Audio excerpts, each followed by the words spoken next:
Times ಮೀಡಿಯಾಗೆ ಸ್ವಾಗತ. ನಾನು Vaishnavi. D boss Darshan ಅವರು ನೂರಾರು ಸಮಸ್ಯೆಗಳ ಸುಳಿಗೆ ಸಿಲುಕಿ ನರಳುತ್ತಿದ್ದು, ಬೆನ್ನು ನೋವಿನ ಪರಿಣಾಮ ದರ್ಶನ್ ಅವರಿಗೆ ನಾನಾ ರೀತಿಯಲ್ಲಿ ಸಮಸ್ಯೆಗಳು ಕಾಡ್ತಿವೆ. ಅದರಲ್ಲೂ ಆರೋಗ್ಯ ಸಮಸ್ಯೆಯ ಜೊತೆಗೆ ಮತ್ತೊಮ್ಮೆ ಡಿ ಬಾಸ್ ದರ್ಶನ್ ತೂಗುದೀಪ್ ಅವರಿಗೆ ಬಳ್ಳಾರಿ ಜೈಲಿಗೆ ಹೋಗುವ ಅನಿವಾರ್ಯತೆ ನಿರ್ಮಾಣ ಆಗಿ ಆತಂಕ ಕಾಡ್ತಿದೆ. ಇಂತಹ ಸಮಯದಲ್ಲೇ ರೇಣುಕಾಸ್ವಾಮಿ ಆತ್ಮದ ಕಾಟಕ್ಕೆ ಡಿ ಬಾಸ್ ದರ್ಶನ್ ತೂಗುದೀಪ್ ಅವರಿಗೆ ತೊಂದರೆ ಎದುರಾಗಿದೆ. ಅಂದಹಾಗೆ ರೇಣುಕಾಸ್ವಾಮಿ ಆತ್ಮದ ಕಾಟದ ಹಿನ್ನೆಲೆಯಲ್ಲಿ ದರ್ಶನ್ ಅವರು ಬಳ್ಳಾರಿ ಜೈಲಿನಲ್ಲಿ ನರಳಿ ಹೋಗಿದ್ದರು ಎಂಬ ಸುದ್ದಿ ಮತ್ತು ವದಂತಿ ಕೂಡ ಹಬ್ಬಿತ್ತು. ಪರಿಸ್ಥಿತಿ ಹೀಗಿದ್ದಾಗಲೇ ಇದೀಗ ದಿಢೀರ್ ರೇಣುಕಾಸ್ವಾಮಿಯ ಆತ್ಮದ ಕಾಟಕ್ಕೆ ದರ್ಶನ್ ಅವರ ಭವಿಷ್ಯದ ಕುರಿತು ಹಾಗೂ ಅವರ ಈಗಿನ ಪರಿಸ್ಥಿತಿ ಕುರಿತು ಖ್ಯಾತ ಜ್ಯೋತಿಷಿ ಒಬ್ಬರು ಮಾತನಾಡಿರುವ ವಿಡಿಯೋ ಸೋಷಿಯಲ್ ಮೀಡಿಯಾದಲ್ಲಿ ವೈರಲ್ ಆಗ್ತಿದೆ.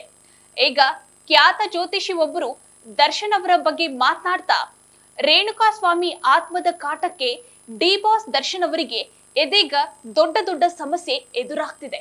ಅದರಲ್ಲೂ ಡಿ ಬಾಸ್ ದರ್ಶನ್ ಅವರಿಗೆ ಆರೋಗ್ಯ ಇಷ್ಟೊಂದು ಕೆಟ್ಟು ಹೋಗಲು ಮತ್ತು ಆಪರೇಷನ್ ಮಾಡಿಸಿಕೊಳ್ಳುವ ಪರಿಸ್ಥಿತಿ ಬರಲು ಕಾರಣ ರೇಣುಕಾಸ್ವಾಮಿ ಆತ್ಮದ ಕಾಟ ಎಂದು ಆರೋಪ ಮಾಡಿದ್ದಾರೆ. ಸಮಸ್ಯೆಯ ಸುಳಿಯಲ್ಲಿ ಸಿಲುಕಿ ನರಳುತ್ತಿರುವ ಡಿ ಬಾಸ್ ದರ್ಶನ್ ಅವರಿಗೆ ಇದೀಗ ಮತ್ತೊಂದು ಟೆನ್ಷನ್ ಕಾಡ್ತಿದೆ. ಅದು ಏನಂದ್ರೆ, ಡಿ ಬಾಸ್ ದರ್ಶನ್ ತೂಗುದೀಪ್ ಮತ್ತೆ ಬಳ್ಳಾರಿ ಜೈಲಿಗೆ ಶಿಫ್ಟ್ ಆಗ್ತಾರಾ ಎಂಬ ಆತಂಕ ಅಭಿಮಾನಿಗಳಲ್ಲಿ ಈಗ ಭಾರಿ ದೊಡ್ಡ ಮಟ್ಟದಲ್ಲಿ ಕಾಡ್ತಿದೆ. ಹೀಗಾಗಿ ಇನ್ನೇನು ಕೆಲವೇ ದಿನಗಳಲ್ಲಿ ಈ ಆತಂಕಕ್ಕೆ ಉತ್ತರ ಕೂಡ ಸಿಗಲಿದೆ. ಈ ಹಿನ್ನೆಲೆಯಲ್ಲಿ ಹತ್ಯೆಯಾದ ರೇಣುಕಾಸ್ವಾಮಿ ಮನೆಯಲ್ಲಿ ಆತ್ಮಶಾಂತಿ ಪೂಜೆ ಮಾಡಿಸಲಾಗಿದೆ. ಕೊಲೆಯಾದ ರೇಣುಕಾಸ್ವಾಮಿ ಕುಟುಂಬಸ್ಥರು ನ್ಯಾಯಕ್ಕಾಗಿ ಹೋರಾಟ ಮುಂದುವರಿಸಿದ್ದಾರೆ. ರೇಣುಕಾಸ್ವಾಮಿ ಕೊಲೆಯಾಗಿ 6 ತಿಂಗಳು ಕಳೆದ ಹಿನ್ನೆಲೆಯಲ್ಲಿ ಚಿತ್ರದುರ್ಗದ ರೇಣುಕಾಸ್ವಾಮಿ ಮನೆಯಲ್ಲಿ ರಂಭಾಪುರಿ ಶ್ರೀಗಳು ಆತ್ಮಶಾಂತಿ ವಾಸ್ತುಶಾಂತಿಗಾಗಿ ಪೂಜೆ ನೆರವೇರಿಸಿದ್ದಾರೆ. ರೇಣುಕಾಸ್ವಾಮಿ ಮನೆಯಲ್ಲೇ ವಾಸ್ತವ್ಯವಿದ್ದ ರಂಭಾಪುರಿ ಶ್ರೀಗಳು ಪೂಜೆ ನೆರವೇರಿಸಿ ಸಂಪೂರ್ಣ ಕುಟುಂಬಕ್ಕೆ ಆಶೀರ್ವಾದ ಮಾಡಿ ನ್ಯಾಯ ಸಿಗುವ ಭರವಸೆ ನೀಡಿದ್ದಾರೆ. ಈ ಬಗ್ಗೆ ರೇಣುಕಾಸ್ವಾಮಿ ತಂದೆ ಕಾಶಿನಾಥಯ್ಯ ಸುದ್ದಿಗಾರರೊಂದಿಗೆ ಮಾತನಾಡಿದ್ದು, ನನ್ನ ಮೊಮ್ಮಗ ಹಾಗೂ ಸೊಸೆ ಕೂಡ ಈ ಪೂಜೆಯ ಸಮಯದಲ್ಲಿ ಇದ್ದಿದ್ದರೆ ಚೆನ್ನಾಗಿರ್ತಿತ್ತು.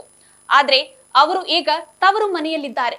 ಗುರುಗಳು ಈ ಕಡೆ ಬಂದಾಗ ಪೂಜೆ ಮಾಡಿಸುವ ಭರವಸೆ ನೀಡಿದ್ರು. ಅದರಂತೆ ಮನೆಗೆ ಬಂದು ಪೂಜೆ ಮಾಡಿಸಿಕೊಟ್ಟಿದ್ದಾರೆ. ವಾಸ್ತುಶಾಂತಿ, ಮಗನಿಗೆ ಆತ್ಮಶಾಂತಿ ಪೂಜೆ ಮಾಡಲಾಗಿದೆ. ಗುರುಗಳ ದಯೆಯಿಂದ ನಮಗೆ ಎಲ್ಲ ಒಳ್ಳೆಯದೇ ಆಗುತ್ತದೆ. ಮಗನ ಸಾವಿನ ವಿಚಾರದಲ್ಲಿ ನ್ಯಾಯ ಸಿಗುತ್ತೆ ಎನ್ನುವ ನಂಬಿಕೆ ಇದೆ ಎಂದರು. ನಾವು ಆಗಾಗ ಗುರುಗಳ ಬಳಿ ನಮ್ಮ ಕಷ್ಟ ಸುಖಗಳನ್ನೆಲ್ಲ ಹಂಚಿಕೊಳ್ಳುತ್ತಲೇ ಇರ್ತೇವೆ. ಆ ಒಂದು ಶಕ್ತಿಯೇ ನಮ್ಮನ್ನು ಕಾಪಾಡುತ್ತದೆ ಎನ್ನುವ ನಂಬಿಕೆ ಇದೆ. ಗುರುಗಳು ನನ್ನ ಮಗನ ಆತ್ಮಶಾಂತಿ ಪೂಜೆ ಮಾಡಿ ನಮಗೆ ಆಶೀರ್ವಾದ ಮಾಡಿ ಹೋಗಿದ್ದಾರೆ. ಅವರು ನಮಗೆ ಧೈರ್ಯ ಕೊಟ್ಟಿದ್ದಾರೆ. ಮಗನ ಸಾವಿನ ವಿಚಾರದಲ್ಲಿ ಕಾನೂನು ಏನೇ ಆಗಲಿ ಭಗವಂತ ನಿಮ್ಮ ಪರವಾಗಿದ್ದಾನೆ ಎಂದು ಗುರುಗಳು ಹೇಳಿದ್ದಾರೆ. ನಾವು ಇಲ್ಲಿಯವರೆಗೂ ಪೊಲೀಸರು ನ್ಯಾಯಾಂಗದ ಬಗ್ಗೆ ನಂಬಿಕೆ ಇಟ್ಕೊಂಡಿದ್ದೆವು.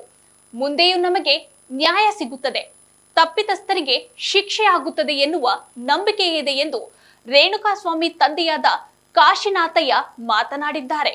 ಈ ಮಾಹಿತಿ ನಿಮಗೆ ಇಷ್ಟ ಆಗಿದ್ರೆ ಲೈಕ್ ಮಾಡಿ, NCIB ಟೈಮ್ಸ್ ಮೀಡಿಯಾನ ಸಬ್ಸ್ಕ್ರೈಬ್ ಮಾಡಿ.